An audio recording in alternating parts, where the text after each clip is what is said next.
Assalamualaikum warahmatullahi wabarakatuh. Perkenalkan, nama saya Fitri Indriani dan rekan saya Maitza Afifah. Kami mahasiswi Universitas Pamulang akan mempresentasikan hasil analisis kelompok kami tentang kebangkrutan perusahaan Kodak. Latar belakang kebangkrutan perusahaan Kodak. Dilansir dari detik.com, Eastman Kodak Company didirikan oleh George Eastman pada tahun 1888. Kodak Brown merupakan salah satu produk kameranya yang paling populer dan membantu Kodak mendominasi industri fotografi. Perusahaan menjadi terkenal dengan slogan Kodak Moment, namun mulai mengalami kesulitan finansial pada akhir tahun 1990-an ketika konsumen beralih dari fotografi film ke fotografi digital.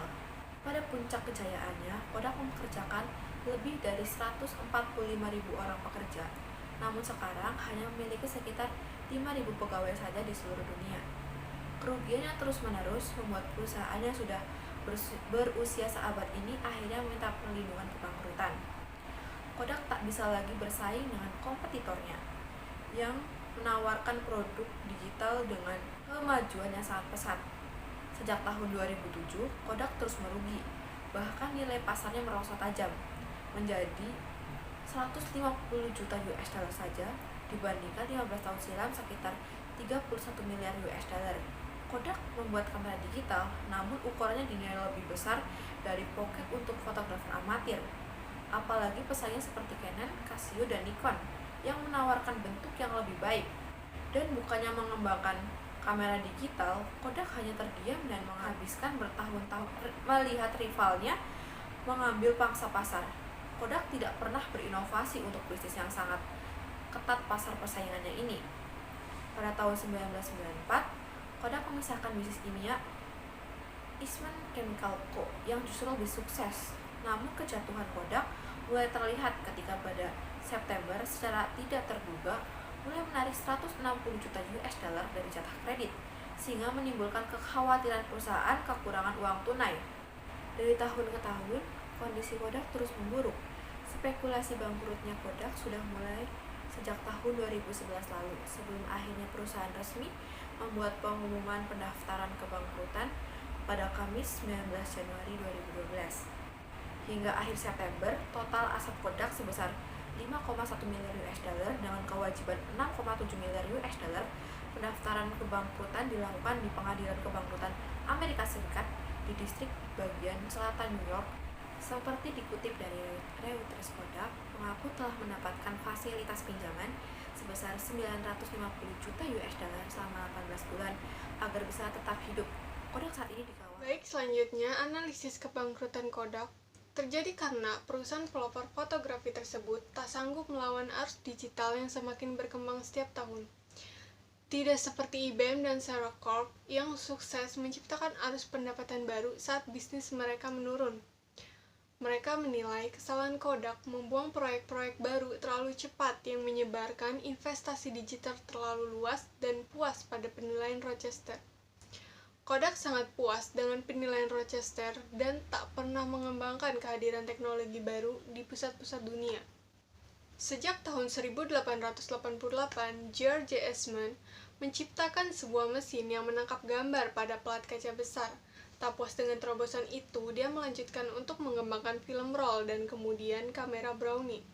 Selanjutnya, pada tahun 1960, Kodak mulai mempelajari potensi komputer dan membuat terobosan besar di tahun 1975. Saat salah satu insinyur Steve Sesson menemukan kamera digital. Namun, Kodak tak segera mencium potensi pasar tersebut dan tak fokus pada high-end kamera bagi pasar niche. Para eksekutif juga takut mengorbankan penjualan film inti mereka. Selain itu, penyebab kebangkrutan Kodak karena perusahaan tersebut melewatkan peluang bisnis.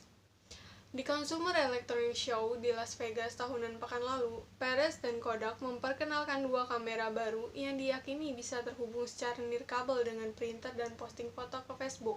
Namun, beberapa pengulas gadget mengatakan kamera baru tidak bisa terhubung ke web tanpa membonceng pada smartphone atau koneksi Wi-Fi.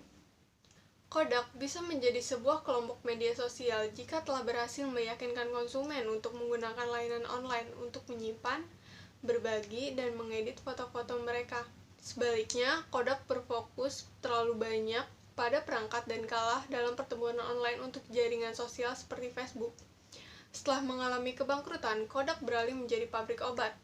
Eastman Kodak mendapatkan kucuran dana sebesar 765 juta US dollar untuk amankan pasokan obat-obatan termasuk pasokan hidrokloroquine melalui Undang-Undang Produksi Pertahanan untuk meluncurkan perusahaan farmasi baru dan menciptakan ratusan lapangan kerja.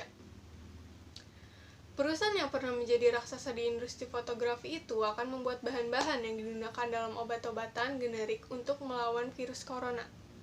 Kesimpulan yang dapat kami ambil, perlahan namun pasti, teknologi terus berkembang. Perusahaan-perusahaan kamera di Asia seperti Casio, Nikon, dan Canon melihat bahwa peluang pasar kamera digital sedikit demi sedikit terus meningkat.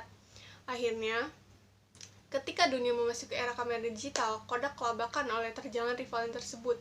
Bisnis film kamera pun berakhir dan Kodak kesulitan menghasilkan uang. Kamera digital generasi pertama mereka juga kurang diminati karena miskin inovasi. Perkembangan media penyimpanan tidak diikuti oleh Kodak. Kodak bangkrut karena ketidaksiapan perusahaan dalam mengantisipasi tren perkembangan teknologi. Kodak terlambat membaca peluang bisnis di segmen kamera digital, bahkan tidak menangkap peluang emas dengan kebesaran nama yang dimilikinya untuk meraih pasar yang lebih luas. Setelah mengalami kebangkrutan, Kodak mendapat pinjaman dana dari pemerintah Amerika Serikat.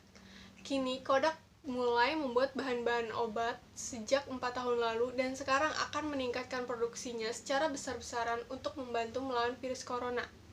Sekian analisis dari kelompok kami mengenai kebangkrutan Kodak. Kurang lebihnya mohon maaf. Wassalamualaikum warahmatullahi wabarakatuh.